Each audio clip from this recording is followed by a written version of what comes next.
Europe 1, 7h13. C'est l'heure de retrouver Nicolas Barret pour l'édito éco d'Europe 1. Bonjour Nicolas. Bonjour Thomas. Alors on sait, Uber rencontre un succès mondial. Son service de VTC opère dans près de 600 villes dans le monde. Mais plus ça va et plus l'application, paradoxalement, perd de l'argent. Oui, pour 2 € de chiffre d'affaires, Uber perd 1 €.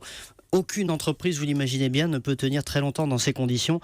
On est a priori au-delà du rationnel économiquement. Et pourtant, Uber se développe, étend son réseau, s'implante dans de nouveaux pays et son activité explose littéralement. Ouais, mais alors combien de temps peut tenir Uber comme ça, sachant que la boîte a perdu près de 3 milliards de dollars l'an dernier, hein, c'est ça? Oui, pour 6,5 milliards de chiffre d'affaires. Et encore, ces pertes n'incluent pas le milliard de dollars qu'ils ont perdu en Chine, où ils viennent de jeter l'éponge et de céder leur activité. Elles n'incluent pas non plus les coûts de nombreux litiges en cours, les sommes qu'Uber doit à ses salariés sous forme d'actions, également des achats de voitures, etc. Alors, est-ce que c'est tenable? Vous savez, les comptes d'Uber sont très partiels. Comme la société n'est pas cotée en bourse, on sait peu de choses.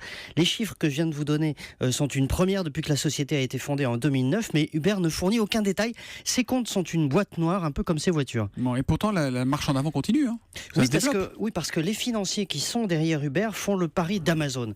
Amazon a perdu très longtemps beaucoup d'argent avant de commencer à dégager des bénéfices il n'y a pas si longtemps, et bénéfices qui sont aujourd'hui très élevés. Le pari consiste à mettre énormément de moyens pour tuer la concurrence, quitte à vendre à perte, ce dont est accusé Uber sur certaines courses pour éliminer ses rivaux. Ils en ont les moyens parce qu'ils ont levé énormément de capitaux. Uber a aujourd'hui 7 milliards de dollars de trésorerie, plus une ligne bancaire de plus de 2 milliards de dollars. De quoi perdre encore beaucoup d'argent, le temps d'éliminer ses concurrents, de devenir incontournable et de se transformer éventuellement en cash machine.